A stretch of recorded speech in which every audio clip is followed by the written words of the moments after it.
1.26 20. 신앙의 약점과 장점. 사도는 여러 구절에서 이 두 가지 점을 다 좋게 가르친다. 우리가 부분적으로 알고 부분적으로 예언하니 고전 13:9, 10이라고 하며 거울로 보는 것 같이 희미하라고 고전 13시 12분 하면서 바울은 참으로 거룩한 지혜가 현세에 있는 우리에게는 얼마나 조금밖에 부여되지 않았는가 하는 것을 시사한다. 이 말씀들의 뜻은 우리가 육신의 짐을 지고 신음하는 동안은 믿음이 불완전할 뿐만 아니라 우리 자신이 불완전하므로 더욱 끊임없이 배워야 한다는 것이다. 그럼에도 불구하고 그는 또 무한한 것은 우리의 부족한 척도로 측량할 수 없으며 우리의 좁은 능력으로 이해할 수 없다는 것을 무언중에 가르친다. 바울은 교회 전체에 관해서도 이 점을 밝혀 말한다. 우리 각 사람은 자기의 무지가 장애와 방해물이 되어 그만큼 가까이 접근해야 할 곳까지 가지 못한다. 그러나 다른 구절에서 같은 바울은 아주 적은 믿음이라도 그 순수한 맛을 확실히 맛볼 수 있게 한다고 가르친다. 즉, 복음을 통하여 우리는 노출된 얼굴로 하나님의 영광을 바라보며 그 결과로 변화하여 주의 형상과 같이 된다고 고후 3:18 바울은 언급한다. 우리의 마음은 본능적으로 특히 불신앙으로 기울어지기 때문에 극도의 회의와 공포는 반드시 이런 무지에 둘러싸이게 된다. 그뿐 아니라 무수한 각종 시험이 끊임없이 우리에게 맹렬한 공격을 가한다. 그러나 특히 우리의 양심이 죄의 짐에 눌려 혹은 불평하고 신음하며 혹은 자책하며 혹은 비밀이 중얼거리며 혹은 노골적으로 소동을 일으킨다. 그래서 역경이 하나님의 진노를 나타내든지 오는 양심이 스스로 자체 내에서 진노의 증명과 근거를 발견하든지 간의 불신앙은 여기서 무기와 계략을 삼아 신앙을 전복시키려고 한다. 공격하는 목적은 언제나 같다. 하나님께서 우리를 대적하신다는 생각으로 우리가 하나님의 도움을 기대하지 않으며 하나님이 우리의 불구대천의 원수이신 것 같이 무서워하게 만들려는 것이다. 1.27 21. 하나님의 말씀은 믿음의 방패이다. 믿음은 이런 공격을 견디기 위해서 하나님의 말씀으로 자신을 무장하며 방위 태세를 강화한다. 어떤 종류의 시험이 우리를 공격하며 우리를 돌보지 않는 하나님은 우리의 원수라고 우리를 생각하게 할 때에 믿음은 하나님께서 우리에게 괴로움을 주시지만 그의 고통은 진노가 아니라 사랑에서 오는 것이므로 그는 또한 자비로우시다고 대답한다. 하나님은 불의를 벌하시는 분이라는 생각으로 우리가 충격을 받을 때에 믿음은 여기에 대항해서 죄인이 주의 자비를 얻으려고 나아가기만 하면 주께서는 언제나 모든 불의를 용서해 주신다는 사실을 명백하게 제시한다. 따라서 신자의 마음이 아무리 이상하게 번뇌와 괴로움을 당할지라도 결국은 모든 어려움을 극복하며 하나님의 자비를 믿는 확신을 결코 빼앗기지 않는다.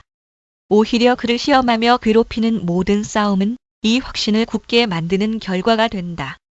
이것을 증명하는 것은 성도들이 하나님의 징벌로 심각한 압박을 받는 듯한 때에도 하나님 앞에 자기들의 불평을 토로한다는 사실이다. 하나님께서 전혀 들어주시지 않을 듯한 때에도 그들은 하나님에게 간구한다. 만일 그에게서 도와주실 것을 기대하지 않는다면 기도할 필요가 어디 있는가?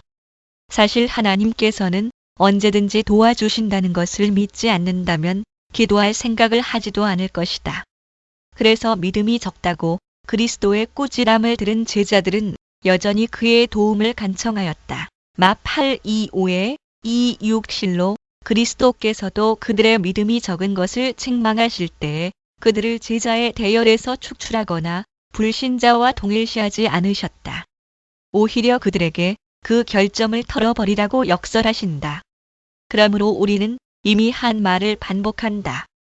믿음의 뿌리는 신자의 가슴에서 결코 뽑히는 법이 없고 가장 깊은 속에 굳게 박혀 있어서 믿음이 아무리 흔들리고 전후 좌우로 구부러지는 것 같아도 그 빛은 결코 꺼지지 않으며 이를테면 적어도 잿더미 아래에서도 잔존한다.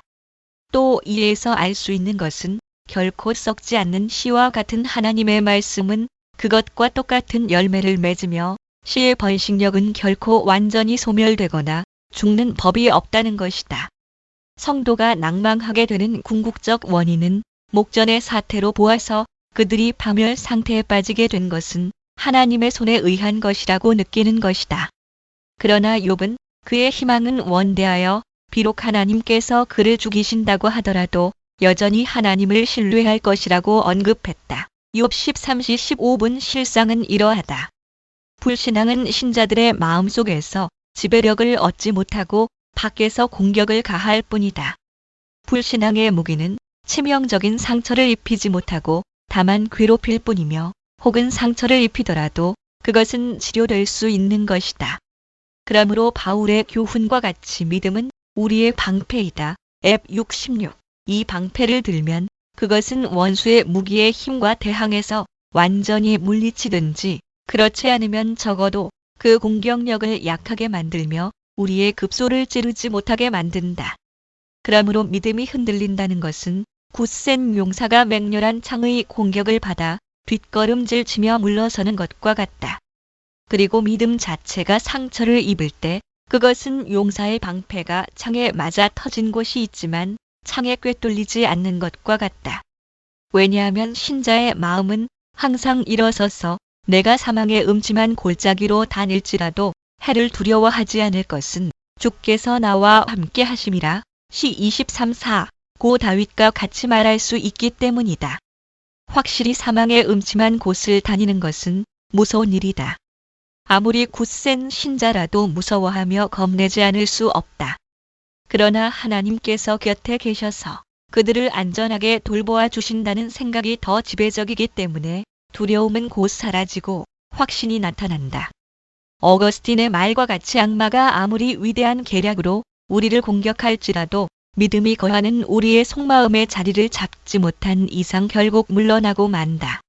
그래서 결과적으로 판단한다면 신자들은 모든 전투에서 무사히 돌아오며 새로운 힘을 얻은 후에는 곧 다시 전쟁터로 나아간다. 그뿐 아니라 요한이 편지에서 세상을 이긴 이김은 이것이니 우리의 믿음이니라 요엘 5:4라고 한 말이 실현된다.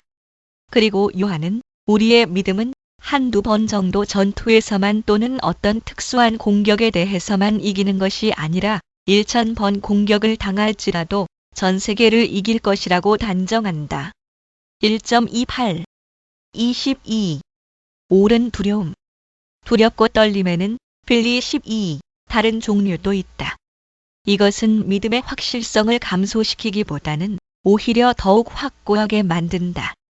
경건치 못한 자들에게 하나님의 진노가 내린 예를 보고 신자들이 그것을 자기들에 대한 경고로 생각하며 같은 죄를 지어서 하나님의 진노가 내리지 않도록 각별히 주의할 때에 신자들은 이런 두려움과 떨리는 마음을 가진다.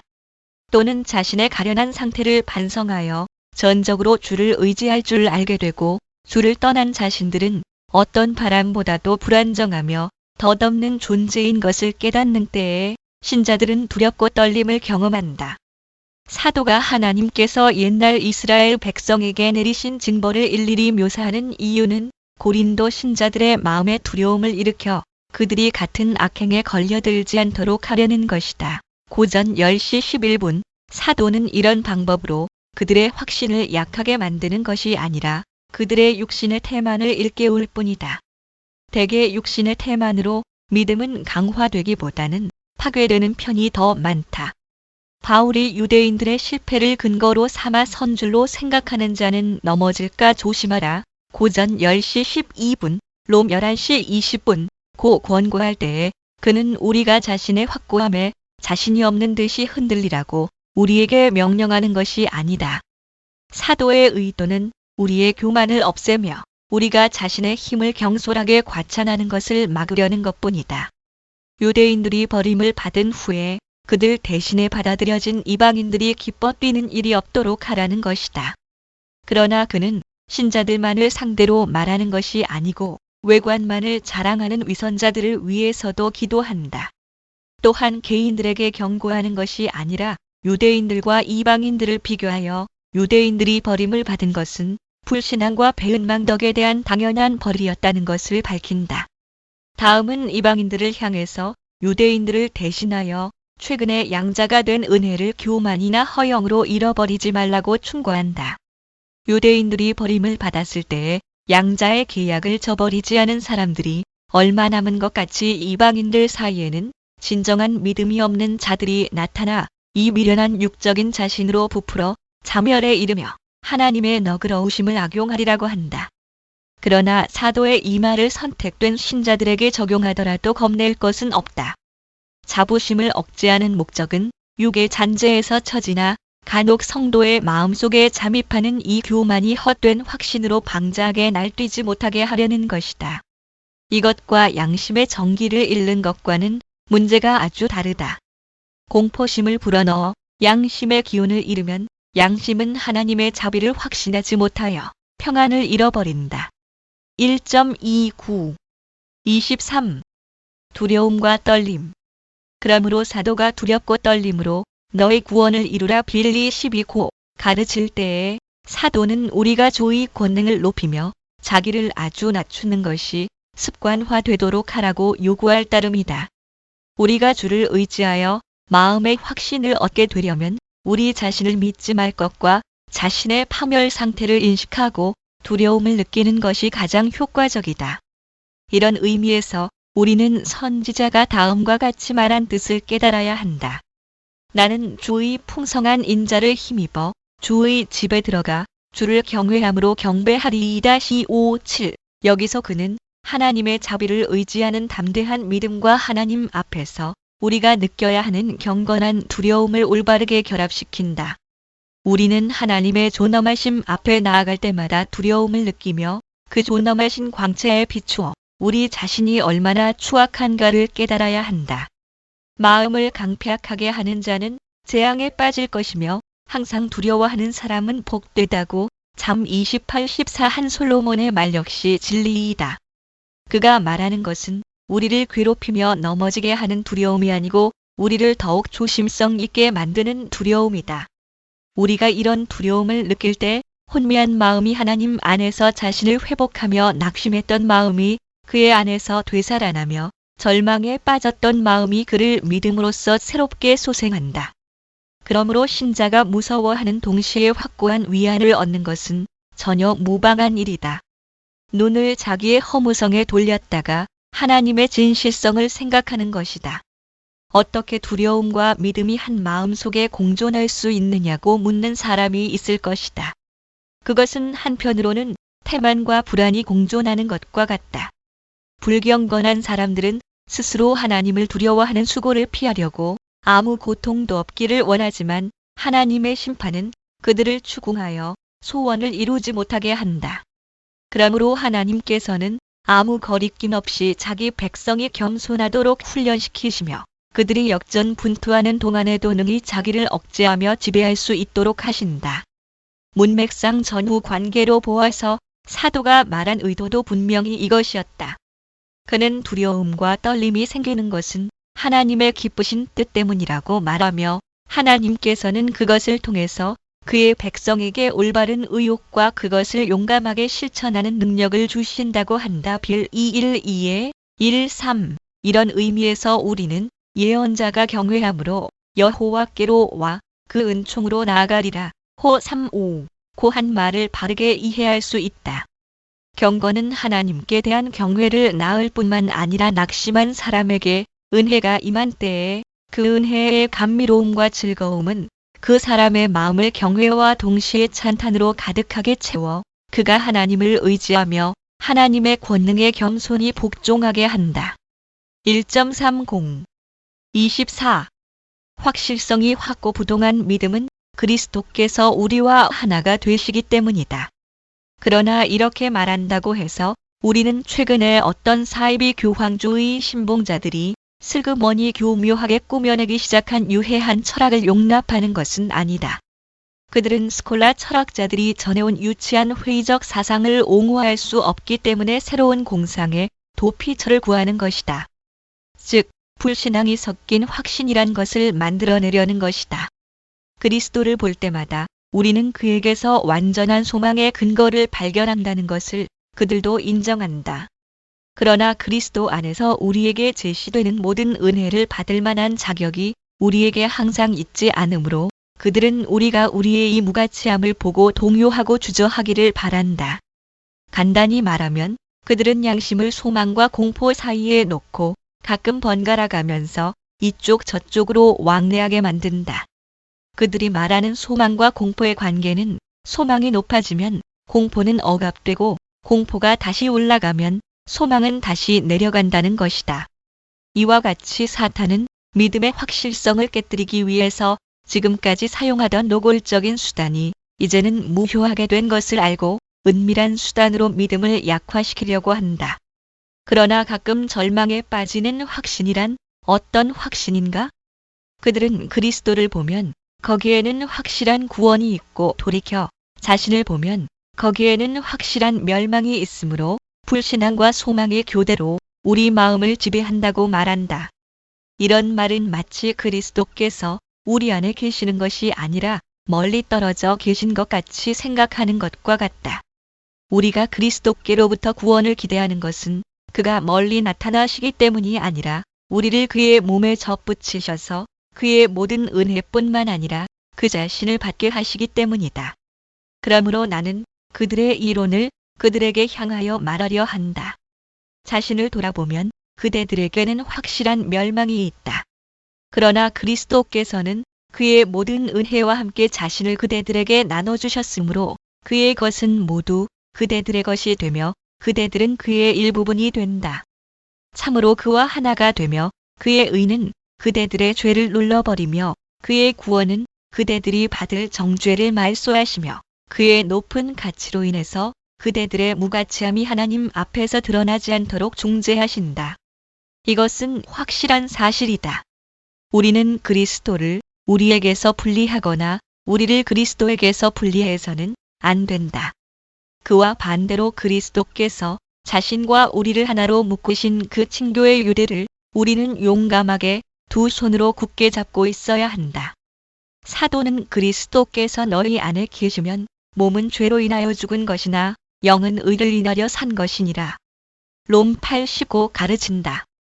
이 사람들의 쓸데없는 생각대로 한다면 사도는 그리스도께서 자신 안에 생명을 가지고 계신 것은 사실이다. 그러나 그대들은 죄인이므로 여전히 사망과 정죄를 면할 수 없다라고 했을 것이다. 그러나 바울이 실제로 한 말은 훨씬 다르다. 그는 우리는 당연히 정죄를 받아야 하지만 그리스도 안에 있는 구원이 그 정죄를 삼켜버렸다고 가르친다. 이 점을 확인하기 위해서 그는 내가 앞에서 말한 이유를 든다. 즉, 그리스도께서는 우리 밖에 계시는 것이 아니라 우리 안에 계신다는 것이다. 그리스도께서는 끊을 수 없는 교제의 유대로 우리와 꼭 결합해서 계실 뿐 아니라 놀라운 영적 교통에 의해서 날이 갈수록 더욱더 우리와 한 몸이 되시며 마침내 완전한 일체가 되신다. 그러나 나는 위에서 믿음이 연약하여 좌우로 맹렬한 공격을 받아 중단되는 일이 있으며 시험에 짙은 암흑 속에서 그 빛이 꺼지는 일이 있다고 한 말을 부인하지 않는다. 그러나 어떤 일이 일어나더라도 믿음은 영원히 하나님을 간절히 찾는다. 1.31 25 믿음의 두 가지 면에 대하여 베르나르드가 한 말. 클레르보의 베르나르드 버나드는 이 문제를 공개적으로 논할 때에 비슷한 추론을 한다. 그의 교회 봉헌에 관한 제5설교에 이런 말이 있다. 나는 하나님의 은혜로 가끔 나의 영혼을 반성합니다. 그런 때에 나는 영혼에서 말하자면 두 가지 상반되는 국면을 발견하는 것 같이 생각합니다. 나의 영혼을 그대로 보면 그것은 무로 돌아간다고 C7222 불같아 역하는 것이 가장 진실한 말입니다. 영혼이 가진 가련상을 일일이 들어 말할 필요가 어디 있겠습니까? 그것은 죄의 짐을 지고 암흑에 둘러싸였으며 쾌락의 노예가 되어 육정과 정욕이 끓어오르며 망상이 가득하여 항상 악에 쏠리며 각종 죄악에 끌리는 영혼, 한마디로 말해서 수치와 혼미가 가득한 영혼입니다. 확실히 우리의 의로운 행실들을 진리의 빛에 비추어 검토한다면 그것은 모두 월경 중인 여인의 더러운 옷과 같음을 464유 발견합니다. 그렇다면 우리의 불의한 행실들은 무엇에 비교할 것입니까? 내게 있는 빛이 어두우면 그 어두움이 얼마나 하겠느뇨? 마 6:23 그러면 무엇이라고 해야겠습니까? 틀림없이 사람은 헛것 같을 뿐입니다. 시 144사 사람은 무로 돌아갑니다. 사람은 아무것도 아닙니다. 그러나 하나님께서 크게 보시는 사람이 어떻게 전혀 아무것도 아닐 수가 있겠습니까? 하나님께서 사랑하시는 사람이 어떻게 무가 될 수 있겠습니까? 교우 여러분, 용기를 냅시다. 우리 자신의 마음속을 보면 우리는 아무것도 아니지만 배경 우리의 무엇인가가 하나님의 마음속에 숨어 있을 것입니다. 오 자비의 아버지. 고후 1, 3, 5 가련한 자들의 아버지 어찌하여 당신은 우리에게 마음을 두십니까? 내 보물 있는 그곳에는 내 마음도 있느니라. 마 6:21 그러나 우리가 아무것도 아니라면 어떻게 당신의 보물이 되겠나이까? 그 앞에는 모든 열방이 아무것도 아니라 그는 그들을 없는 것 같이 빈 것 같이 여기시느니라. 4, 40, 17 참으로 당신 앞에서 그러하나이다. 그러나 당신 안에서는 그렇지 않나이다. 당신의 진리가 판단하면 그러하오나 당신의 진실하신 의도에서는 그렇지 않나이다. 당신께서는 참으로 없는 것을 있는 것 같이 부르시는 이시니라. 롬 4:17 그러므로 당신께서는 없는 것을 부르심으로 그들은 없습니다. 그러나 당신께서 그들을 부르셨으므로 그들은 있습니다. 그들 자신만으로는 없으나 당신이 함께 계셔 주심으로 그들은 있습니다. 그러나 사도가 말하는 것 같이 그들의 의의 행위로 말미암지 않고 부르시는 이에게로 말미암은 것입니다. 롬 9:11 그리고 그는 이 두 가지 생각 사이의 연결은 경탄할 만하다고 말합니다. 서로 연결된 것은 확실히 서로 파멸시키지 않습니다. 그리고 결론으로 그는 이 점을 더욱 명백하게 말한다. 이제 우리가 무엇인지를 이 두 가지 점에서 자세히 검토한다면, 즉 한편으로 보면 우리는 아무것도 아니요, 다른 편으로 보면 크게 여김을 받는다는 것을 검토해 본다면 우리의 자랑은 적어 보이겠지만 이전에 비해서 아마 더 크고 근거도 더 훌륭할 것이며, 그래서 우리는 자신을 자랑하는 것이 아니라 주를 자랑하리라고 믿습니다. 고후 10시 17분 그가 우리를 구원하시기로 작정하셨다면 우리는 곧 자유를 얻으리라. 램 17시 14분 참 좋고 우리가 생각한다면 우리는 용기를 내도 무방합니다. 그러나 우리는 더 높은 망대에 올라 하나님의 도성을 찾으며 그의 성전을 찾으며 그의 집을 찾으며 그의 신부를 찾도록 합시다. 나는 잊지 않았습니다. 두려움과 공경하는 마음으로 나는 말합니다. 우리는 있습니다. 그러나 하나님의 마음속에 있습니다. 우리는 있습니다. 그러나 우리 자신이 존귀하기 때문이 아니라 하나님께서 존귀하게 여겨주시기 때문입니다. 1.32 26 하나님에 대한 경외함과 하나님에 대한 공경함. 그런데 여호와를 경외함에 대해서는 모든 성도가 증언하며 어떤 곳에서는 이것을 지혜의 근본이라 하고 시 111 10.17 다른 곳에서는 지혜 자체라고 한다. 잠 15시 33분 욥 28 여호와를 경외함은 하나이지만 그 근본 의미는 이중적이다. 이는 하나님께서는 아버지와 주인으로서의 경배를 받으실 고유의 권리가 있기 때문이다. 그러므로 하나님을 올바르게 경배하려는 사람은 하나님께 대해서 순종하는 아들로서 그리고 동시에 충성된 종으로서 처신하려고 노력할 것이다. 주를 아버지로서 순종하는 것을 주께서는 예언자를 통하여 공경이라 부르시고 주인으로서 섬기는 것을 경외 또는 두려움이라고 부르신다. 아들은 그 아비를 종은 그 주인을 공경하나니 내가 아비일진대 나를 공경함이 어디 있느냐, 내가 주인일진대 나를 두려워함이 어디 있느냐. 말 1.6라고 말씀하신다. 여기서는 두 말을 구별하시면서도 서로 융합시켰다. 그러므로 주께 대한 우리의 경외는 공경과 두려움이 섞인 것이 되어야 한다. 한 마음이 이 두 가지 마음을 함께 가진다는 것은 이상할 것이 없다. 하나님 아버지께서 우리에게 대해서 어떤 분이신가를 깊이 생각하는 사람은 비록 지옥이 없다고 하더라도 하나님을 노하게 하는 것은 죽음보다도 더 무서워해야 할 이유를 충분히 가지고 있다. 그러나 거리낌 없이 죄를 짓고자 하는 육의 욕망은 불순한 것이므로 우리는 그것을 억제하려면 우리를 자기 능력 아래 두신 하나님께서는 모든 불의를 미워하신다는 것을 즉시 생각해야 된다.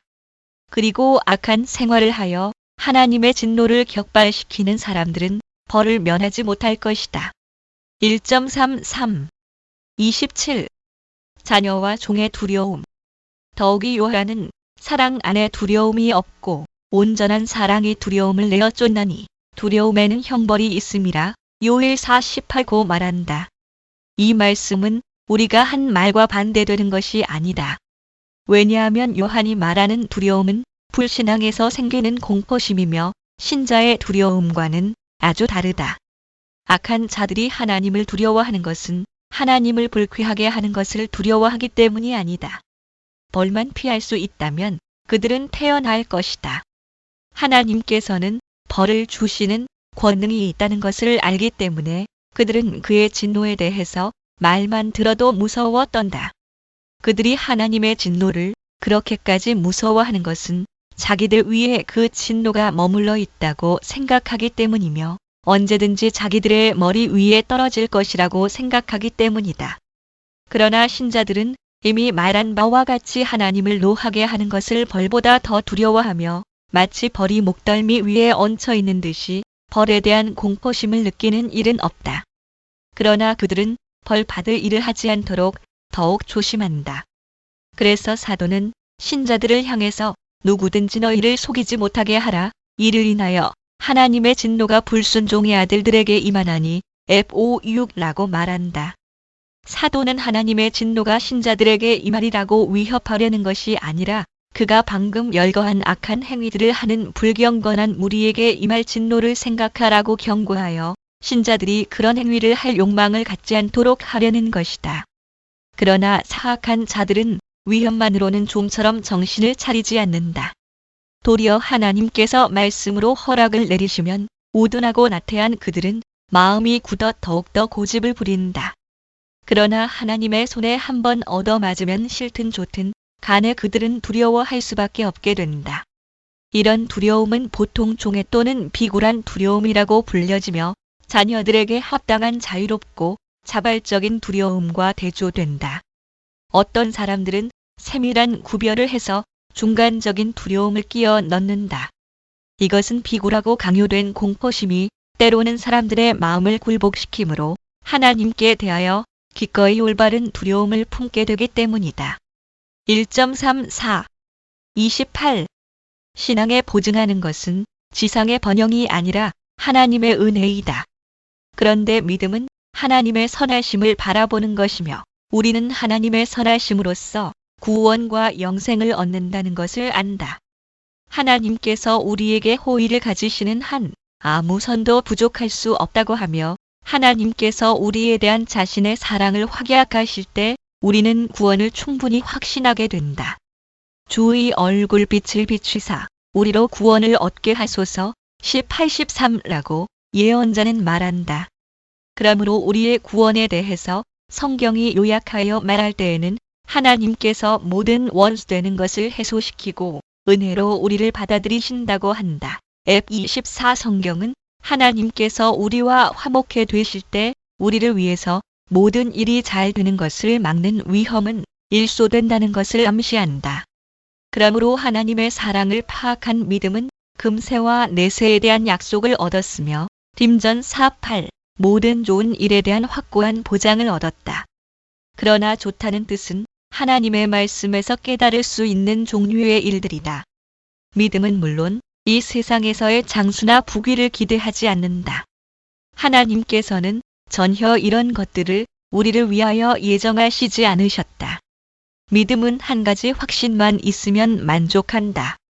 곧 현세의 생명을 유지하는 데 필요한 것이 그렇게 많이 우리에게 없다 해도 하나님께서는 결코 우리를 버리지 않으시리라는 확신이다. 그뿐 아니라 믿음이 가진 가장 중요한 확신은 내세의 생명을 기대하는 데 있는데 하나님의 말씀은 내세의 생명을 의심할 여지가 없는 것으로 단정한다. 하나님께서 사랑으로 포옹하신 사람들은 어떤 불행과 재난이 닥쳐오더라도 하나님의 선하심을 완전한 행복으로 느끼는 데는 지장을 받지 않을 것이다. 따라서 우리는 행운을 요약해서 말할 때에 하나님의 은혜를 받는 것이라고 하였다. 이는 우리의 모든 좋은 일이 이 근원에서 흘러나오기 때문이다. 또 우리는 성경에서 영원한 구원뿐만 아니라 우리에게 있는 어떤 좋은 일을 말할 때마다 반드시 하나님의 사랑을 생각하게 만드는 것을 알 수 있다. 그러므로 다윗은 하나님의 인자하심을 찬양하며 경건한 마음은 하나님의 인자를 생명보다도 더 감미로우며 귀한 것으로 느낀다고 한다. 시 63:3 요컨대 모든 일이 우리의 소원대로 잘 된다고 하더라도 하나님의 사랑이나 증오하심에 대한 확신이 없으면 우리의 행복은 저주를 받을 것이며 따라서 불행이 된다.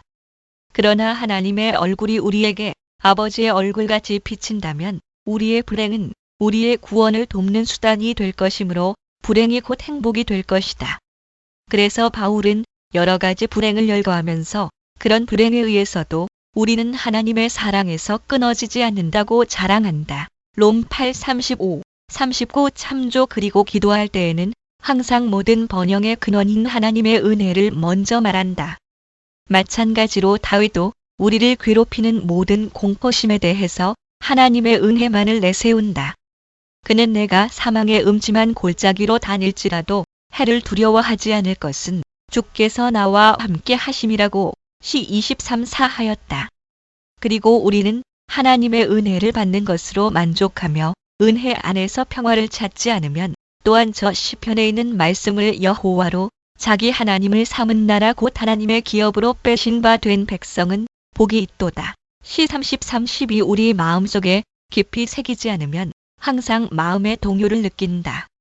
1.35 신앙의 기초는 그리스도 안에 있는 은혜를 값없이 주신다는 약속인데 이 약속은 하나님의 말씀에 있다. 2:9에 3:2 1.36 29 하나님의 약속이 믿음을 지탱한다. 믿음은 원래 하나님께서 값없이 주신 약속 위에 선 것이므로 우리는 그 약속을 믿음의 기초로 본다.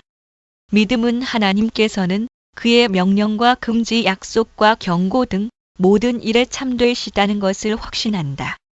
또한 하나님의 계명들을 공손히 받아들이며 금지 사항들을 지키며 경고하신 것에 유의한다.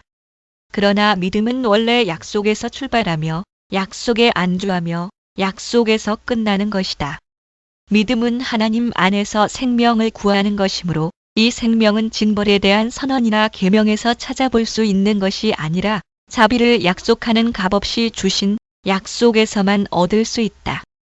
조건부의 약속은 우리 자신의 행위를 조건으로 삼는 약속은 우리가 우리 자신 안에서 생명을 발견하지 못한다면 생명을 약속하지 않는다. 그러므로 우리의 믿음이 떨며 흔들리지 않게 하려면 구원의 약속으로 그것을 강화해야 하며 이 약속은 우리의 공적이 아니라 우리의 가련함을 보면서 주께서 기꺼이 또 값없이 주시는 것이라야 한다. 그러므로 바울은 복음을 믿음의 말씀이라고 롬 18 증언한다. 그는 복음과 율법의 교훈을 구별하며 약속도 구별한다. 이는 하나님께서 너그럽게 사신들을 보내어 세상을 자신과 화목해 하지 않으신다면 고후 5:19에 20 참조 믿음을 확립할 길이 없기 때문이다. 따라서 사도는 자주 믿음과 복음을 서로 관련시킨다. 자기가 복음 전파의 직분을 받은 것은 사람들로 하여금 믿어 순종케 롬 1:5 하려는 것이라고 하며 복음은 모든 믿는 자에게 구원을 주시는 하나님의 능력이며 복음에는 하나님의 의가 나타나서 믿음으로 믿음에 이르게 한다고 가르친다. 롬 1:16에 1:7 이것은 당연한 말이다. 복음은 화목하게 하는 직책이므로 고후 5:18 하나님께서 우리를 사랑하신다는 완전히 확고한 증언은 믿음이 알고자 하는 복음 이외에는 없다. 그러므로 믿음은 값없이 주신 약속을 근거로 삼아야 한다고 말할 때에 우리는 신자들이 하나님의 말씀을 완전히 받아들여야 한다는 것을 부정하지 않는다. 그러나 우리는 자비를 주시겠다는 약속이야말로 믿음의 고유한 목표라는 것을 지적한다. 한편으로는 신자들은 하나님께서 악행을 심판하시며 징벌하시는 것을 인정해야 되는 동시에 다른 편으로는 하나님의 사랑을 올바르게 응시해야 한다. 왜냐하면 성경이 신자들에게 하나님께서는 인자하신 분이며 시 86오 참조 자비로우시며 시 138 노하기를 더디하시며 인자하심이 풍부하시며 시 138 만유에 친절하시며 시 144 9 그 지으신 모든 것에 긍휼을 베푸신다. 시 145 9 고 묘사하기 때문이다. 1.37 30 믿음이 은혜에 대한 약속만을 전적으로 의존하는 이유. 나는 피기우스 파이어스나 그와 같은 개들이 지는 것을 상대로 오랜 시간을 보내지 않겠다. 그들은 이 제한성을 공격하여 믿음을 산산조각을 낸 다음에 한 조각만 붙잡을 생각인 것 같다. 하나님께서 경고하시든지 은혜의 소망을 주시든지 하나님의 성실성이 믿음의 공통된 대상이라고 그들은 말한다. 내가 이미 말한 바와 같이 나도 이 점을 인정한다. 그러므로 세상의 멸망이 아직 눈에 보이지 않을 때에 노아가 그것을 두려워한 사실을 사도는 믿음으로 돌린다. 히 11.7 만일 절박한 징벌을 두려워서 믿음이 나온 것이라면 믿음을 정의할 때의 경고를 제외해서는 안 될 것이다. 이것은 옳은 생각이다. 그러나 우리를 비방하는 자들은 마치 우리가 믿음은 하나님의 말씀의 모든 부분을 고려한다는 것을 부인하는 것 같이 부당한 비난을 한다. 우리의 의도는 다음 두 가지 점을 역설하려는 것이다. 첫째로, 값없이 주신 약속에 도달하기까지는 믿음이 견고하게 설 수 없다. 둘째로, 믿음이 우리를 그리스도께 연결하지 않으면 믿음은 우리와 하나님을 결코 화해시키지 못한다. 이 두 가지 점은 다 유의할 가치가 있다. 우리는 하나님의 자녀들을 악한 자들과 구별하며 신자를 불신자와 구별하는 믿음을 추구한다. 하나님께서 내리시는 명령은 모두 정당하며 그의 경고는 참된 것이라고 믿는 사람이 있다면 그렇다고 해서 그를 신자라고 부를 것인가? 절대로 그럴 수 없다. 그러므로 하나님의 자비를 근거로 하지 않는다면 믿음이 성립될 견고한 조건이 있을 수 없다. 그런데 우리는 무슨 목적으로 믿음을 논하는가? 구원의 길을 파악하려는 것이 아닌가? 그러나 믿음이 우리를 그리스도의 몸에 접붙이지 않는다면 어떻게 구원하는 믿음이 될 수 있는가? 따라서 우리가 믿음을 정의할 때에 이 특별한 효과를 역설하며 신자와 불신자를 분리하는 표지로서 각자의 특색을 말하는 것은 조금도 불합리한 일이 아니다. 요컨대 악의를 가진 자들이 이 주장을 헐뜯으려면 그들은 반드시 바울까지 비난하게 될 것이다. 바울이 복음을 믿음의 말씀이라고 부르는 것은 옳다. 롬 18, 1.38, 31. 신앙에 대한 말씀의 의미. 이 점을 근거로 하여 우리는 전에 나무의 열매를 위해서 산뿌리가 필요한 것과 같이 믿음을 위해서는 말씀이 필요하다고 설명한 것을 다시 한 번 추론한다. 이는 다윗이 증거하듯이 하나님의 이름을 아는 사람이 아니면 그를 믿을 수 없기 때문이다. 시 90 그러나 이 지식은 사람의 상상에서 생기는 것이 아니고 하나님께서 친히 자신의 인자하심을 증거하실 때에 생긴다. 이 점을 예언자는 다른 곧 주의 말씀대로 주의 구원 시 119 41에서 확인한다. 마찬가지로 내가 주의 말씀을 의뢰하오니 나를 구원하소서라고 한다. 시 119 42 40 94 여기서 우리는 우선 믿음과 말씀의 관계를 다음에는 그 결과인 구원을 주목해야겠다. 그러나 동시에 우리는 하나님의 권능을 제외하지 않는다. 이 권능에 대해서 확고한 믿음이 서 있지 않으면 하나님을 합당하게 공경할 수 없다. 바울은 아브라함에 대해서 평범한 말을 한 것 같이 볼 수도 있다. 즉, 축복받은 아들을 약속하신 하나님을 아브라함은 능력이 있으신 분으로 믿었다고 바울은 말한다. 롬 4:21 마찬가지로 다른 곳에서도 자신에 관해서 나의 의뢰한 자를 내가 알고 또한 나의 의탁한 것을 그날까지 저가 능히 지키실 줄을 확신한다고 한다. 디모 1:12 그러나 하나님의 권능에 대한 의심이 얼마나 자주 마음속에 잠입하는가를 반성하는 사람이라면 하나님의 능력에 당연한 찬양을 드리는 사람들은 그 신앙이 적지 않게 진보했다는 것을 충분히 인정할 것이다. 하나님께서는 그 원하시는 일을 무엇이든지 하실 능력이 있으시다고 우리는 모두 고백할 것이다. 그러나 사소한 시험을 당하여도 무서워 쓰러지며 혼비백산하는 것을 보면 우리가 하나님의 능력을 절감시키고 오히려 하나님의 약속에 반대하여 우리를 위협하는 사탄을 더 크게 생각하는 것이 분명하다. 따라서 이사야는 백성의 마음에 하나님의 구원에 대한 확신을 깊이 심어주기 위해서 하나님의 무한한 권능을 당당하게 논한다. 4:40-25 이하 4:0에 4:5장에서도 빈번히 이사야가 용서와 화해의 소망에 대해서 말하기 시작할 때에는 먼저 다른 이야기를 하며 불필요한 긴 미로를 헤매는 것 같은 인상을 주는 때가 많다. 그러나 이때 그는 하나님께서 모든 자연 법칙으로 온 우주 전체를 얼마나 놀랍게 주관하시는가를 상고한다. 그러나 여기에 현 사태를 위해서 필요하지 않은 것은 하나도 없다.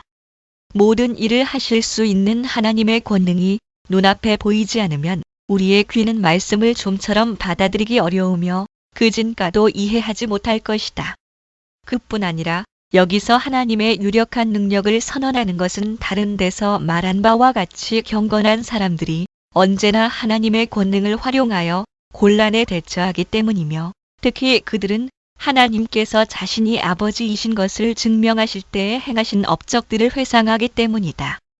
따라서 성경에서는 구속에 관하여 자주 언급한다. 이스라엘 백성은 한번 자기들을 구해주신 하나님께서는 영원히 그 구원을 지켜주시리라는 것을 깨달을 수 있었다. 또 다윗의 예를 보면 하나님께서 각 개인에게 베푸시는 은혜는 그들이 앞으로도 하나님을 굳게 믿도록 만드는 데 도움이 된다는 것을 알 수 있다.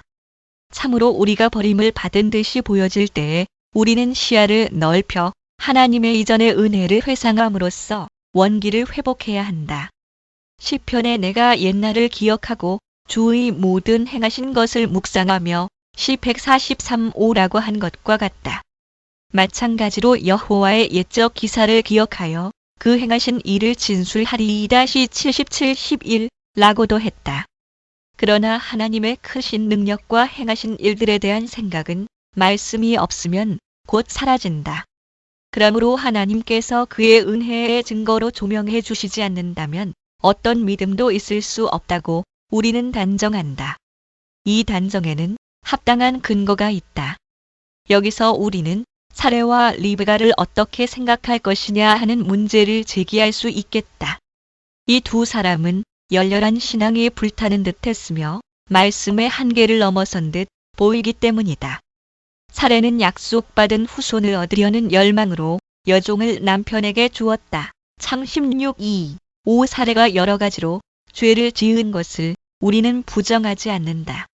그러나 나는 지금 그가 열성으로 흥분하여 하나님의 말씀의 범위 내에 머물지 않은 것을 말하는 것이다. 그런데 그의 욕망이 신앙에서 나왔다는 것은 확실하다.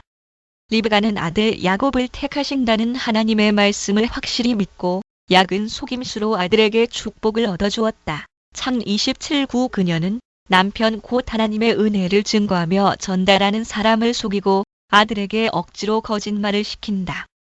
여러 가지 간계와 기만으로 하나님의 진실을 더럽힌다. 간단히 말하면 하나님의 약속을 우롱함으로써 그가 할 수 있는 데까지 그 약속을 깨뜨렸다. 창 27장 그러나 이 행위는 비록 실패로 돌아갔고 비난을 받아야 할 것이었지만 신앙이 없는 행위가 아니었다. 리브가는 지상적인 유익을 얻을 희망이 전혀 보이지 않을 뿐 아니라 큰 곤란과 위험이 넘치는 일을 성취하려고 분투 노력하였기 때문에 여러 가지 사소한 장애물을 극복할 필요가 있었다.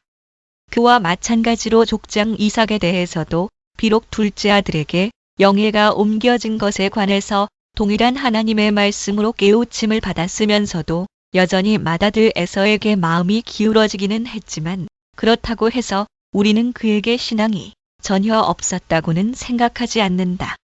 이런 예들을 보면 신앙에는 확실히 과오가 섞이는 일이 많다. 그러나 그런 때에도 진정한 신앙은 항상 이기는 법이다. 리브가의 특별한 과오가 축복을 무효로 만들지 않은 것과 같이 그녀의 믿음도 말살되지 않았다. 이 믿음은 대체로 그녀의 마음을 지배하였고 문제의 행동도 신앙이 발단과 원인이 있던 것이다.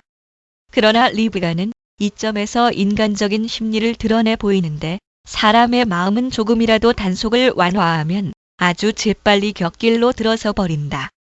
그러나 사람의 태만과 무력은 신앙을 흐리게 할지라도 소멸시키지는 못한다. 동시에 얘들은 우리가 얼마나 조심스럽게 하나님의 말씀을 따라야 하는가를 경고하며 우리가 이미 가르친 것을 확인한다. 고신앙은 하나님의 말씀의 지지를 얻지 않으면 소멸한다는 것이다.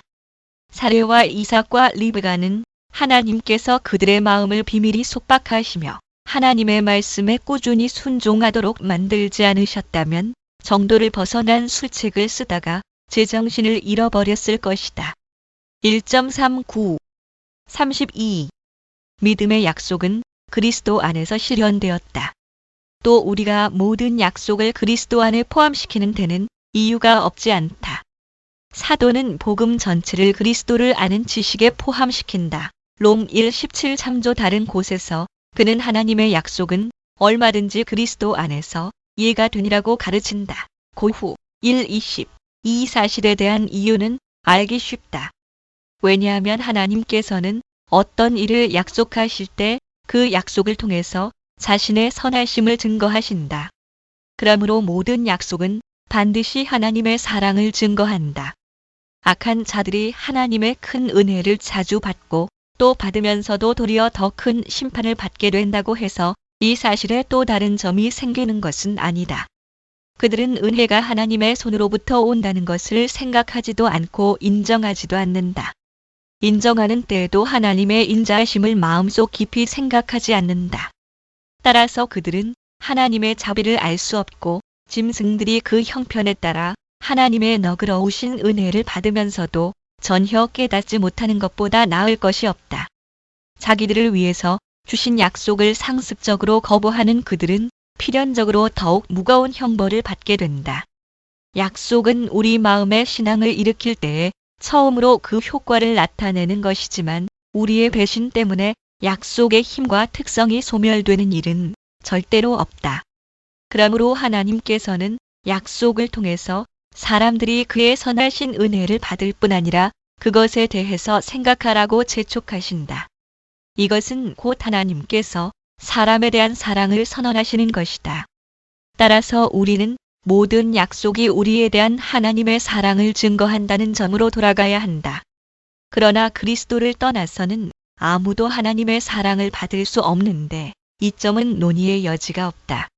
이는 내 사랑하는 아들이요 마 3:17, 17오 아버지의 사랑이 그의 안에 거하고 머문다. 그리고 그로부터 그 사랑이 우리들 위에 쏟아진다. 이는 바울이 그의 사랑하시는 자 안에서 앱 1:16 우리가 은혜를 받는다고 가르치는 것과 같다.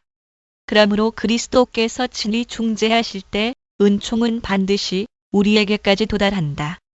따라서 사도는 그를 우리의 화평이라고 부르며 앱 24 다른 곳에서는 진실한 아버지이신 하나님을 우리와 연결시키는 띠이신 그리스도를 제시한다. 롬 8:3 이하 참조 따라서 우리는 어떤 약속이 우리에게 제시될 때는 반드시 그리스도를 바라보아야 한다.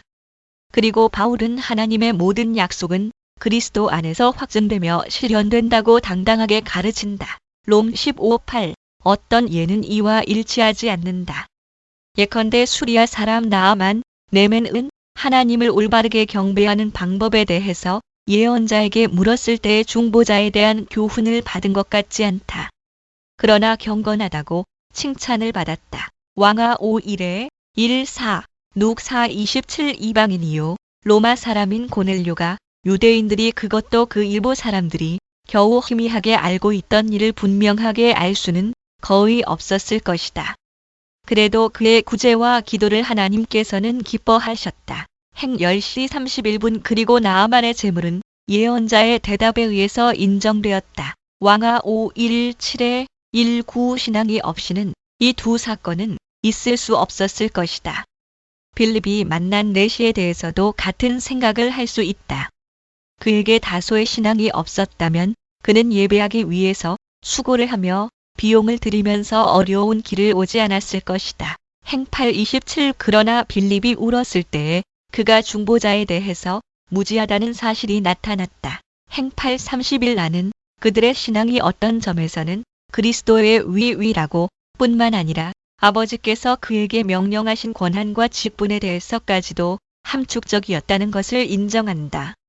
동시에 그들은 비록 조금일지라도 그리스도를 맛볼 수 있을 정도로 원리를 가르침 받은 것이 확실하다. 이 점은 이상할 것이 없다. 그렇지 않았다면 내시가 모르는 하나님을 예배하기 위해서 먼 예루살렘까지 왔을 리가 없다. 고넬료는 유대교를 믿게 되자 확실히 오래되지 않아서 참 교리의 기초를 알게 되었다. 나아만에 대해서는 엘리사가 그에게 사소한 일들을 가르쳐주면서 가장 중요한 점에 대해서 말하지 않았다면 그것은 참으로 어리석은 짓이었을 것이다. 그러므로 그리스도께 대한 지식이 그들에게 애매모호했다고 하더라도 전혀 없었다고는 생각할 수 없다. 그들은 율법에 정한 제사를 실천했으며 그 제사의 목표는 그리스도였기 때문에 그들의 율법의 제사는 이방인들의 거짓 제사와 구별하는 것이 당연하다. 1.40 믿음은 성령에 의하여 우리의 마음에 계시된다. 3.3에 3.7 1.41 33 말씀은 성령을 통해서 우리의 신앙의 효과를 나타낸다. 우리의 마음이 어둡고 사악하지 않았다면 하나님의 말씀의 이외부적인 증명만으로도 우리의 믿음을 불러일으키는데 충분하였을 것이다. 그러나 우리의 마음은 헛된 것에 기울어져 있어서 하나님의 진리에 결코 이를 수 없으며 우둔하여 항상 하나님의 진리의 빛을 보지 못한다. 따라서 성령의 조명이 없으면 하나님의 말씀은 아무것도 할 수가 없다. 이것으로 보아서 분명히 알 수 있는 것은 믿음이 인간의 이해력을 훨씬 초월한다는 것이다. 그리고 우리의 마음이 성령의 능력으로 강화되고 지원을 받지 않는다면 우리의 지성이 하나님의 영에 의하여 조명을 받는 것으로는 부족하다. 이 문제에 대한 스콜라 철학자들의 생각은 완전히 잘못되었다. 그들은 지식에서 생기는 단순한 동의를 믿음과 동일시하고 심령의 확신과 확실성을 무시해버린다. 그러므로 믿음은 두 방면으로 하나님의 특이한 선물이다. 사람의 지성은 정화되어 하나님의 진리를 맛볼 수 있게 되며 마음은 그 진리를 확신할 수 있게 된다는 것이다. 성령은 믿음을 불러일으킬 뿐 아니라 점차적으로 성장하게 하여 드디어 우리를 믿음으로 인하여 천국에 도달하도록 인도하신다. 우리 안에 거하시는 성령으로 말미암아 내게 부탁한 아름다운 것을 지키라. 디모 1:14 고 바울은 말한다. 우리는 사도가 듣고 믿음으로써 성령을 받는다고 갈 3이 한 말을 쉽게 설명할 수 있다. 성령의 선물이 하나뿐이었다면 바울이 성령을 믿음의 결과라고 한 것은 불합리한 말이었을 것이다. 성령은 믿음의 근원이며 원인이기 때문이다. 그러나 바울은 하나님께서 교회에 여러 가지 은사를 주셔서 그것으로 교회를 장식하시며 끊임없이 믿음을 더하심으로써 교회를 완전하게 만드신다고 하면서 그 여러 가지 은사를 열거한다.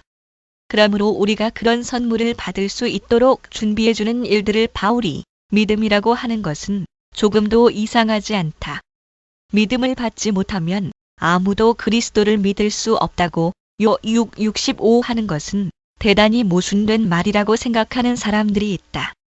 그러나 이것은 부분적으로는 사람들이 하늘의 지혜가 얼마나 은밀하고 고상한가를 생각하지 않기 때문이거나 또는 사람이 얼마나 우둔하여 하나님의 비밀을 지각하지 못하는가를 생각하지 않기 때문이다. 그리고 또 부분적으로는 사람들이 믿음의 가장 중요한 부분인 확고불변한 마음을 생각하지 않기 때문이다. 1.42 34 성령만이 우리를 그리스도께로 인도하신다. 바울이 가르치는 것과 같이 사람의 속에 있는 영 외에는 고전 20일 아무도 사람의 뜻을 알 수 없다면 하나님의 뜻을 확실히 알 사람이 누구인가? 그리고 우리가 현재 눈으로 보는 사물에서도 하나님의 진실성을 잘 믿지 못하면서 하물며 눈으로 볼 수 없고 이해력으로 파악할 수 없는 일을 고전이구 참조 하나님께서 약속하실 때에 어떻게 하나님의 진실성이 확고부동할 수 있을까?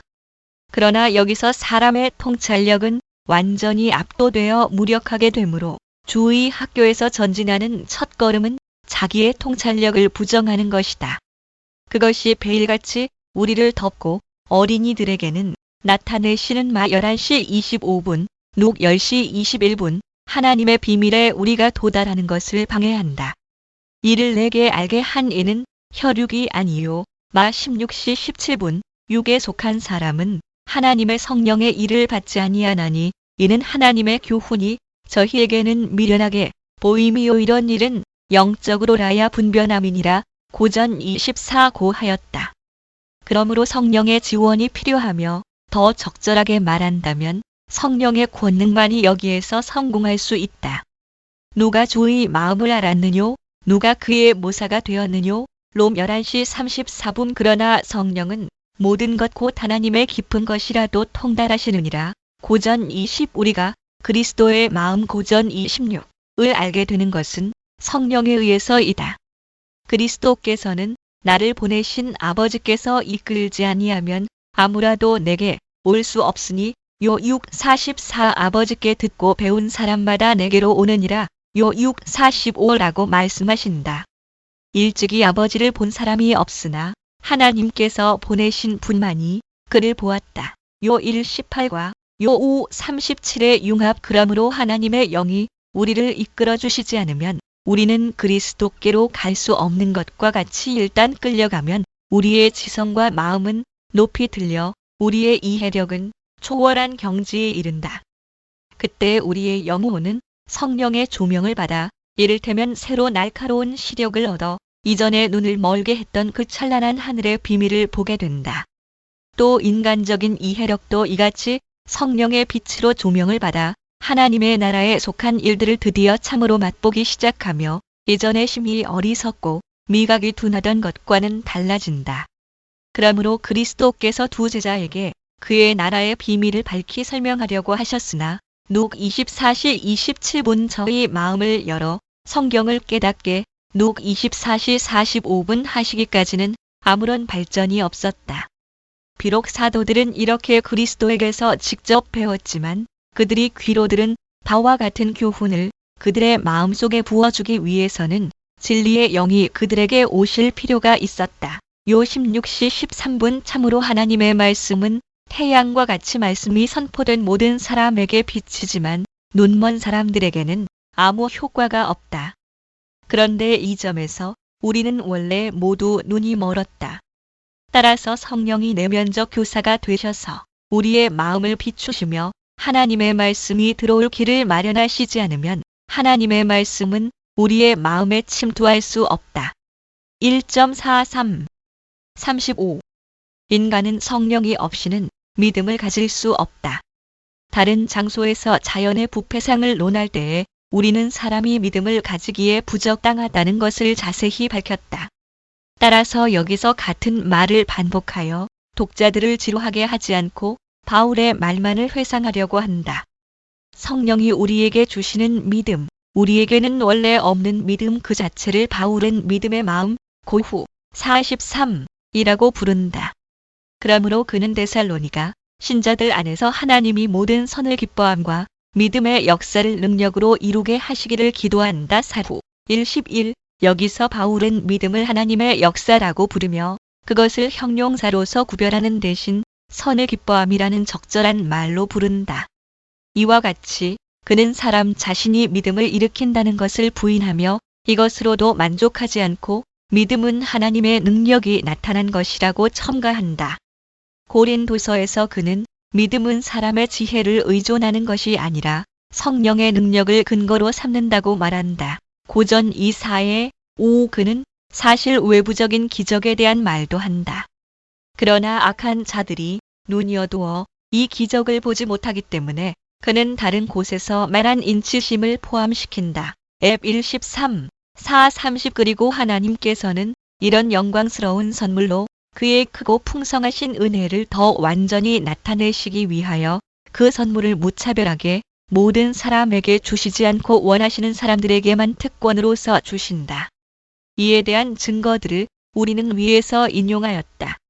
증거에 충실한 해석자인 어거스틴은 감탄하여 우리 구주께서는 믿음이 공로로 인하여 오는 것이 아니고 선물로서 온다는 것을 우리에게 가르치시려고 아버지께서 이끌지 아니하면 아무라도 내게 올 수 없으니 요 6:44 내 아버지께서 오게 하여 주지 아니하시면 요 6:65 두 사람이 듣는데 한 사람은 멸시받고 한 사람은 세움을 받는다는 것은 이상한 일이다. 멸시받는 사람은 자기 때문인 줄로 여기고 세움을 입는 사람은 자기가 하는 일같이 자랑하지 말라고 말했다. 다른 구절에서 어거스틴은 이렇게 말한다. 무슨 이유로 한 사람에게만 주시고 다른 사람에게는 주시지 않는가? 나는 조금도 부끄러움 없이 이것이 십자가의 깊이다. 라고 말한다. 우리가 헤아릴 수 없는 하나님의 판단의 어떤 깊은 곳에서 우리가 할 수 있는 일이 모두 나온다. 나는 내가 할 수 있는 것을 안다. 어째서 할 수 있는지는 모른다. 다만 나는 그 어째서가 하나님께로부터 온다는 것을 안다. 그러나 무슨 이유로 이 사람과 저 사람이 다른가? 이 점을 나는 중요하게 생각한다. 그것은 밑 없는 구덩이며 십자가의 깊이다. 나는 찬탄할 수는 있으나 이론적으로 설명할 수는 없다. 요컨대 그리스도께서는 그의 영의 힘으로 우리를 조명하셔서 믿음을 가지게 하실 때에 동시에 우리를 자신의 몸에 접붙이심으로 우리는 모든 좋은 것에 참여하게 된다. 1.44 36 마음의 문제로서의 믿음. 이제 남은 일은 지성이 흡수한 것을 마음속에 부어넣는 것이다. 하나님의 말씀을 믿음으로 받아들이려면 그 말씀이 두뇌의 상층부에서 돌아다녀서는 안 되고 마음의 깊은 곳에 뿌리를 내려야 한다. 그렇게 될 때에 그것은 시험의 모든 전략을 막아낼 수 있는 난공불락의 방위선이 된다. 그러나 하나님의 영의 조명이 지성에 진정한 이해력을 준다면 마음의 확신을 주는 것 또한 성령의 능력임은 더욱 분명하다.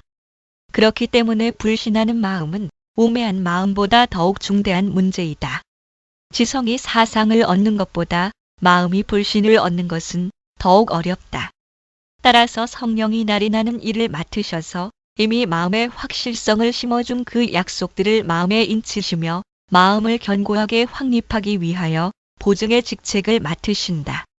사도는 너희도 믿어 약속의 성령으로 인치심을 받았으니 이는 우리의 기업의 보증이 F113에 1.4 되느니라고 단정한다. 바울이 이를테면 신자들의 마음에 성령께서 인을 치셨다고 가르치는 것을 보지 않는가? 우리 중에 복음을 확고하게 하신다고 해서 그는 성령을 약속의 영이라고 부르지 않는가? 같은 방식으로 고린도서에서도 그는 우리에게 기름을 부으신 이는 하나님이시니 저가 또한 우리에게 인치시고 보증으로 성령을 우리 마음에 주셨느니라. 고후 1:21에 2:2고 말한다. 그리고 다른 구절에서 바울은 소망의 확신과 담대함에 대해서 말하고 성령의 보증이 그 확신의 기초라고 한다. 고후 5:5 1.45 37 의심은 믿음을 소멸시키지 못한다. 그리고 나는 전에 말한 것을 잊지 않았으며 경험에 의해서 자주 그것을 회상하게 되는데 곧 믿음은 여러 가지 의심에 시달려 신자의 마음은 평안한 때가 거의 없으며 적어도 항상 평화로운 상태를 즐기지는 못한다는 것이다. 그러나 어떤 공격 무기가 신자들의 마음을 흔들지라도 그들은 시험의 골짜기에서 일어서며 망대 위에 굳게 선다. 참으로 우리가 시편에 있는 말씀을 굳게 잡고 있으면 이 확신만이 믿음을 키워주며 믿음을 보호한다. 시편의 말씀은 하나님은 우리의 피난처시오 힘이시니 환난 중에 만날 큰 도움이시라. 그러므로 땅이 변하든지 산이 흔들려 바다 가운데 빠지든지 그것이 넘침으로 산이 요동할지라도 우리는 두려워 아니하리로다. 시 46:1에 3라고 하였고 다른 시편도 이 아름다운 평안을 찬양한다. 내가 누워 자고 깨었으니 여호와께서 나를 붙드심이로다. 시 3:5 다윗이 항상 평온하며 행복한 생활을 했다는 것이 아니다. 그러나 그는 자기의 믿음의 정도에 따라 하나님의 은혜를 맛보았고 그 범위 내에서는 자기의 마음의 평화를 깨뜨리는 모든 것을 두려워하지 않으며 도리어 경멸한다고 장담한 것이다. 그래서 성경은 우리의 믿음을 격려하려는 목적으로 우리에게 잠잠하라고 명령한다. 이사야서에서 너희가 잠잠하고 신뢰하여야 힘을 얻을 것이오니라고 했으며 4:30-15 10편에 여호와 앞에 잠잠하고 참아 기다리라고 하였다.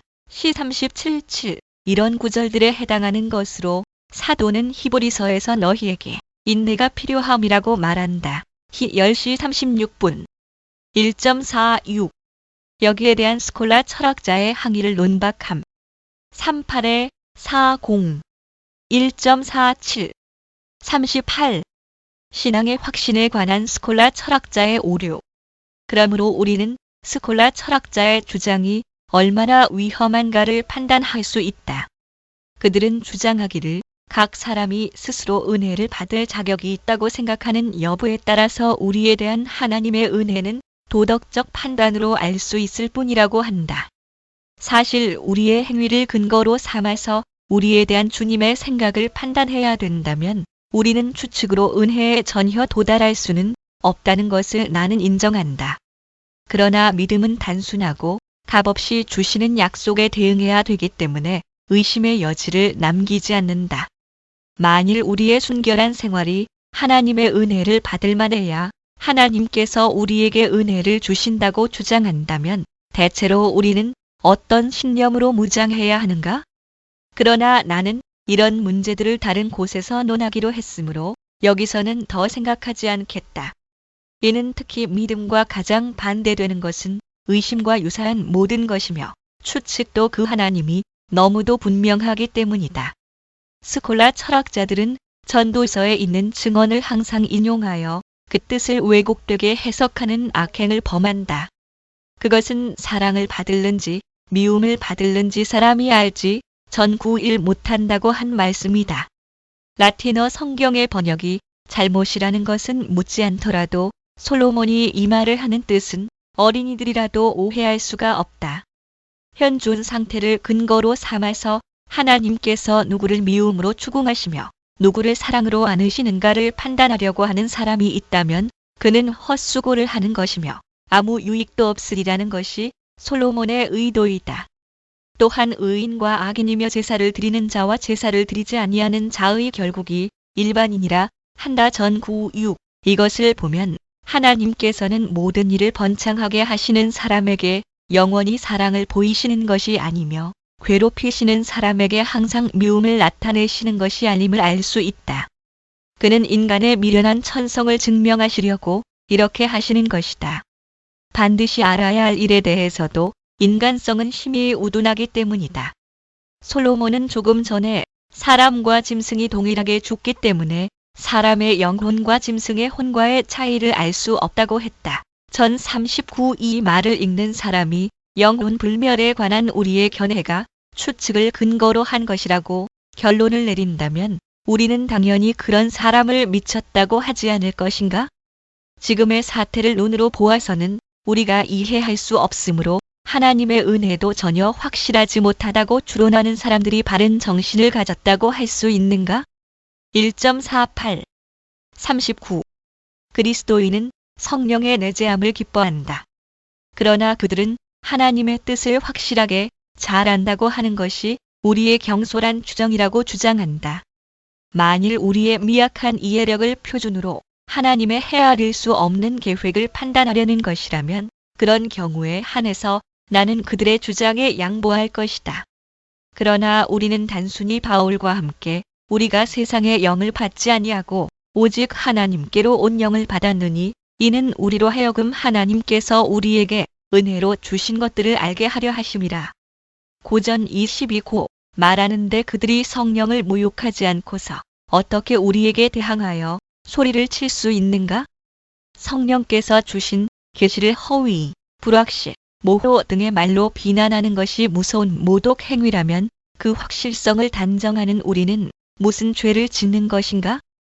그러나 그들은 우리가 감히 그리스도의 영을 자랑하는 것도 대단히 무모한 짓이라고 큰 소리로 외친다.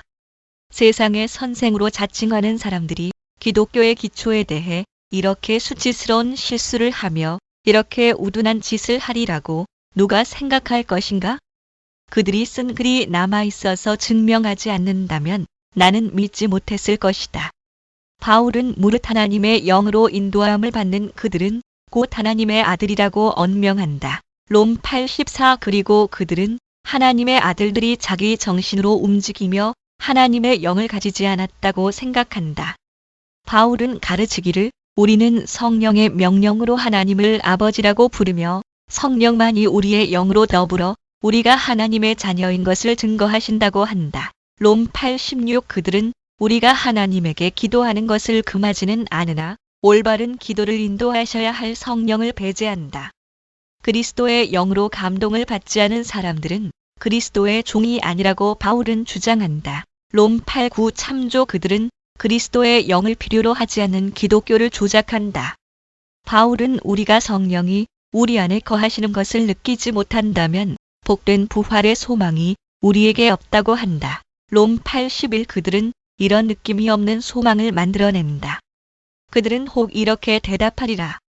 우리가 성령을 받아야 한다는 것을 부인하지 않으나 확신을 내세우지 않는 것이 겸손한 태도이다. 그렇다면 바울이 고린도 교인들을 향해서 자기가 믿음 안에 있는지 반성하며 그리스도를 소유했는지를 시험해 보라고 하는 것은 무슨 뜻인가? 그는 그리스도가 자기 안에 계신다는 것을 모른다면 그 사람은 버림받은 것이라고 하였다. 고후 13:5. 우리에게 주신 성령으로 말미암아 그가 우리 안에 거하시는 줄을 우리가 아느니라고 요한은 말한다. 요엘 3:24, 43. 하나님께서 자기의 영을 그의 모든 백성에게 부어주시겠다고 확언하셨는데 4:44-3. 요엘 2:28. 참조. 우리가 이 영을 받지 않고서 하나님의 종으로 인정받기를 원한다는 것은 그리스도의 약속을 의심하는 것이 아니고 무엇인가? 그러면 믿음은 특히 성령의 특별한 사역인데 그 믿음을 성령에게서 분리시키려는 것은 성령을 해하는 것이 아니고 무엇인가? 이런 점은 경건의 초보이므로 성령이 자기들과 함께 계심을 감히 자랑하는 그리스도인들을 교만하다고 비난하는 것은 가장 가련한 장림의 표시이다. 이런 자랑이 없으면 기독교 자체가 성립되지 못한다. 그러나 그들은 그 행동으로 그리스도의 말씀이 옳다는 것을 선언하고 있다. 저는 진리의 영이라 세상은 능히 저를 받지 못하나니 이는 저를 보지도 못하고 알지도 못함이라. 그러나 너희는 저를 아나니 저는 너희와 함께 거하심이요 또 너희 속에 계시겠음이라. 요 14시 17분 1.49 40. 우리가 끝까지 인내할 수 있느냐 하는 것은 불확실성. 그들은 믿음의 확고부동성을 헤아려고 한편으로만 애쓰는 것으로 만족하지 않고 다른 쪽으로 공격한다.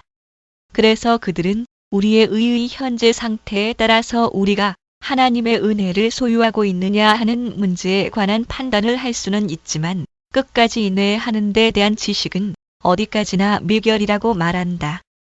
도덕적 추측에 의해서 우리가 이 순간에는 은혜를 가졌다고 단정하지만 내일은 어떻게 될는지 알 수 없다고 생각한다면 우리에게 구원에 대한 훌륭한 확신이 남을 것인가? 사도가 하는 말은 훨씬 다르다.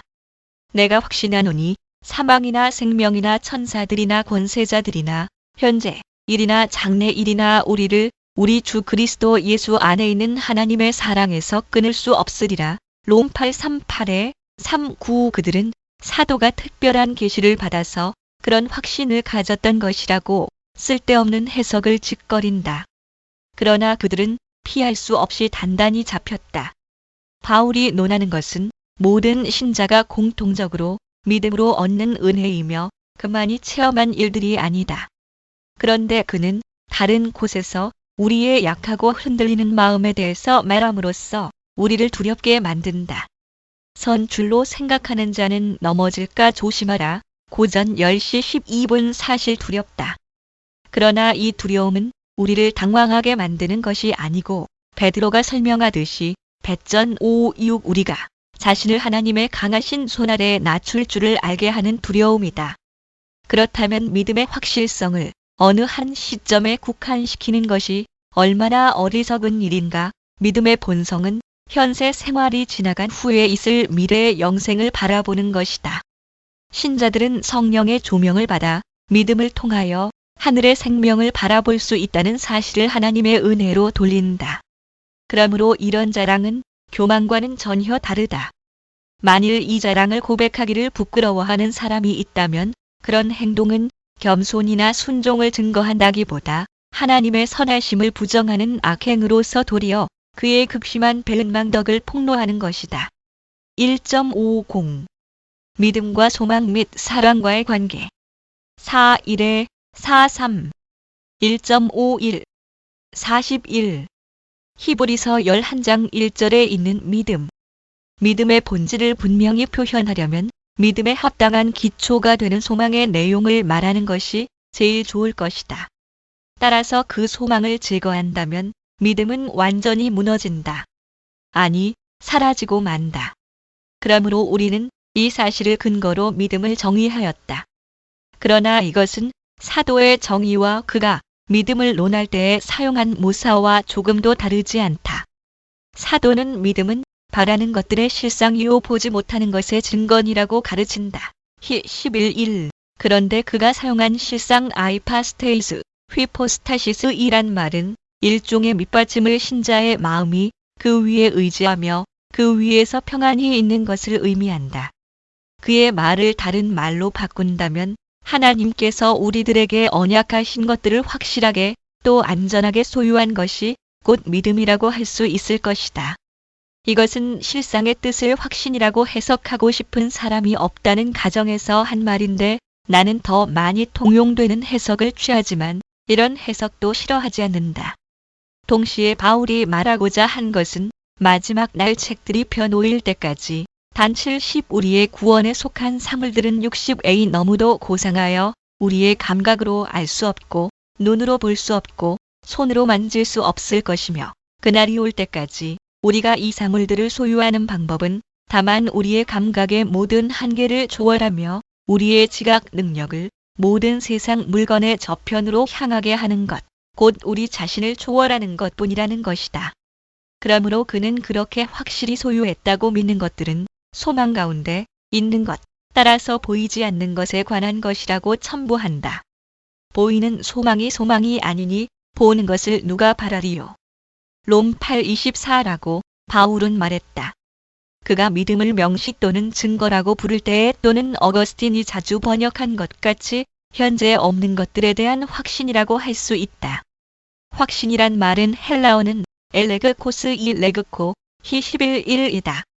바울은 마치 믿음은 나타나지 않는 것들의 증거요, 보이지 않는 것들을 봄이요, 모호한 것들의 명료함이요, 현재 없는 것들의 현존이요, 숨은 것들의 보임이라고 말하려는 것 같다.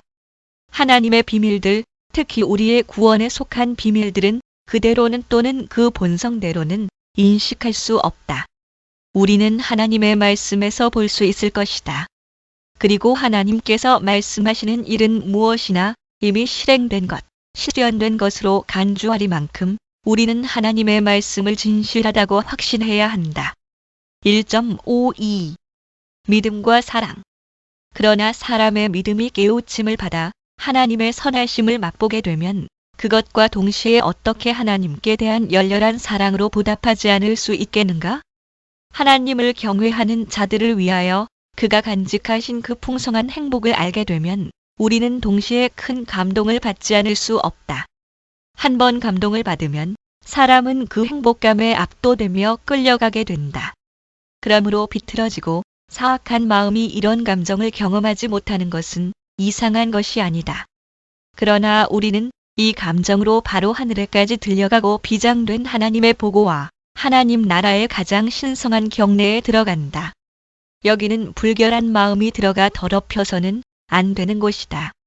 스콜라 철학자들이 사랑은 믿음과 소망보다 먼저 있다고 가르치는 것은 미친 말에 불과하다.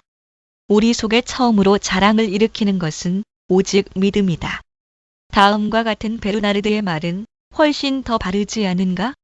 바울이 신자들의 자랑, 고후 1:12이라고 부른 양심의 증거는 셋이라고 나는 믿는다. 우선 하나님의 자비를 떠나서는 죄의 용서를 받지 못한다고 믿어야 한다. 둘째로, 하나님께서 주시지 않으면 선한 행위를 할 수 없다.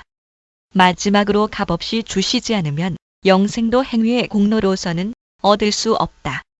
조금 지나서 그는 부원한다. 이런 것들로서 충분한 것이 아니고 이것들은 아직 믿음의 시초이다. 왜냐하면 하나님이 아니면 죄를 용서할 수 없다고 믿는 것과 동시에 우리는 죄가 용서되려면 성령의 증거도, 즉 구원이 우리를 위해서 준비되어 있다는 것도 믿어야 하기 때문이다. 그리고 하나님께서 친히 죄를 용서하시며 공로를 인정해 주시며 상을 주시기 때문에 우리는 이 초보 단계에서 굳게 설 수 없다는 것도 믿어야 한다. 그러나 이런 문제들은 적당한 곳에서 논하게 되겠고 지금은 믿음이 무엇인가를 아는 것만으로 족하다. 1.53 42. 믿음과 소망은 서로 연결된다. 그러나 이 믿음은 그것이 살아있는 곳에서는 반드시 영원한 구원에 대한 소망을 뗄 수 없는 동반자로서 함께 가지고 있어야 한다. 더 적절하게 말한다면 믿음은 그 자체 내에서 소망을 일으키며 생산한다. 이 소망을 제거한다면 아무리 웅변적으로 또 아름다운 말로 믿음을 논할지라도 믿음이 없다는 판단을 받아야 한다. 이미 말한 바와 같이 하나님의 진실성을 확신하는 것이 믿음이다. 곧 그것은 우리에게 거짓말을 하거나 우리를 속이거나 빈말을 할 수 없다는 것을 확신하는 것이다. 그렇다면 이 확신을 가진 사람들은 하나님께서 그 약속들을 그들이 반드시 진실하다고 하는 그 약속들을 실현하실 때가 오리라고 기대하며 의심하지 않는다. 따라서 간단하게 말하면 소망은 하나님께서 진실하게 약속하셨다고 믿는 일들에 대한 기대이다. 이와 같이 믿음은 하나님을 진실하시다고 믿으며 소망은 하나님의 진실성이 밝히 나타내는 때를 기다린다. 즉, 믿음은 하나님을 우리의 아버지라고 믿으며 소망은 그가 우리에게 대해서 항상 아버지가 되시리라고 예상한다. 믿음은 우리가 영생을 받았다고 믿으며 소망은 영생이 언젠가는 나타나리라고 예상한다. 믿음은 소망의 토대요. 소망은 믿음에 영향을 주며 힘을 준다. 하나님의 약속들을 이미 믿는 사람이 아니면 하나님에게서 아무것도 기대할 수 없는 것과 같이 우리의 약한 믿음은 오래 참는 소망과 기대에 의해서 지지되고 조성되어야 한다. 그렇지 않으면 믿음은 무력해지고 희미하게 된다.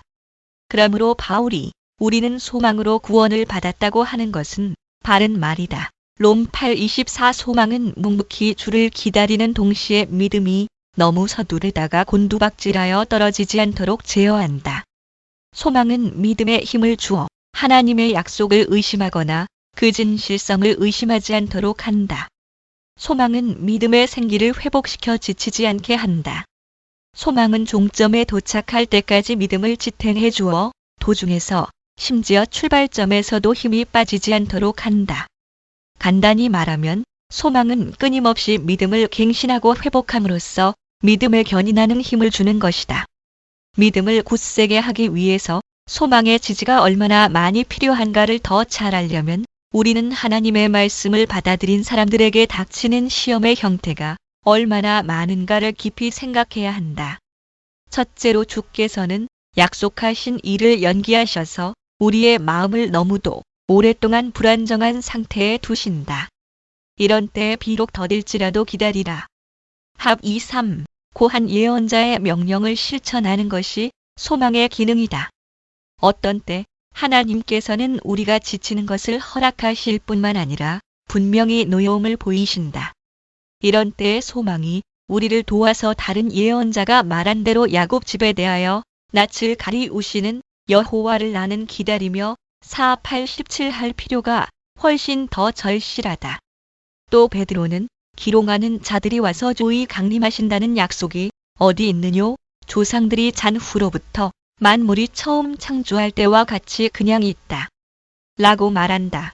베토 3:3-4 사실상 육과 세상은 똑같은 말들을 우리에게 속삭인다. 이런 때를 위해서 우리는 깊이 참는 소망으로 우리의 믿음을 보강해야 한다. 천년을 하루같이 여기리만큼 시 94 베토 38 우리의 소망을 영원한 데에 두어야 한다. 1.54 43 믿음과 소망은 하나님의 자비라는 동일한 기반 위에 섰다. 이러한 관계와 유사점으로 인해서 성경은 간혹 믿음과 소망이란 말을 서로 바꾸어 사용한다. 베드로가 우리는 구원을 얻기 위하여 믿음으로 말미암아 하나님의 능력으로 보호하심을 입었다고 가르칠 때에 배전 1.5 그는 소망에 해당하는 것을 믿음이라고 한다. 또 그것은 잘못이 아니다. 소망은 곧 믿음을 위한 자양분과 힘이라고 우리는 이미 가르쳤기 때문이다. 같은 편지에서 너희 믿음과 소망이 하나님께 있게 하셨느니라 고 한 것과 같이 배전 1.21 믿음과 소망은 간혹 결합된다. 그러나 바울은 빌립보서에서 참고 소망함으로써 우리는 하나님의 정하신 때가 나타나기까지 우리 자신의 소원을 보류한다고 하여 빌1.20 소망에서 기대가 나오는 것으로 보고 있다. 내가 이미 인용한 히브리 11장 1절을 보면 이 모든 점을 더 잘 이해할 수 있다. 다른 구절에서도 바울은 부정확하기는 하지만 같은 뜻을 말한다. 우리가 성령으로 믿음을 쫓아 의의 소망을 기다리노니 갈55 다시 말하면 값없이 주시는 사랑에 관한 복음의 증거를 받아들임으로써 우리는 지금 소망 밑에 숨어 있는 것을 하나님께서 밝히 보여주실 때를 기다리기 때문이다. 퍼터 롬바르드 피터 람바드가 하나님의 은혜와 행위의 공로를 소망의 두 가지 근원이라고 한 것이 얼마나 어리석은가를 이제 분명히 알 수 있다. 희망의 목표는 믿음의 목표와 다를 수 없다. 믿음의 유일한 목표는 하나님의 자비라는 것을 이미 분명히 설명하였다. 이를테면 이 목표를 두 눈으로 보아야 한다. 그러나 우리는 롬바르드가 어떤 타당한 이유를 제시하는가를 듣는 것이 마땅하다. 공로 없이 무엇을 감히 소망한다는 것은 소망이 아니라 참남이라고 하는 것이 옳다. 라고 그는 말한다. 친애하는 독자여, 이는 하나님을 진실하시다고 믿는 사람을 경솔하고 참남한 행동을 하는 사람이라고 공언하는 것이니 누가 이런 짐승들을 마땅히 경멸하지 않을 것인가? 주의 자비에서 모든 것을 대망하라는 것이 주의 뜻이다. 그러나 그들은 주의 자비를 의지하고 안심하는 것은 불손한 짓이라고 한다. 참으로 훌륭한 선생이다. 저 미친 듯이 짓거려대는 논쟁가들의 학과에서 이 사람의 제자들이 배출된 것도 그럴듯한 일이다. 그러나 우리는 죄인인 우리가 구원의 소망을 가지라는 명령을 하나님의 말씀에서 받은 것을 알기 때문에 하나님의 진실성을 기꺼이 믿고 그의 자비만을 의지하며 행위에 대한 신뢰를 버리면서 감히 견고한 소망을 품는다. 하나님께서는 속이지 않으실 것이다. 그 분께서는 너희 믿음대로 되라 마구 29 고 하셨다.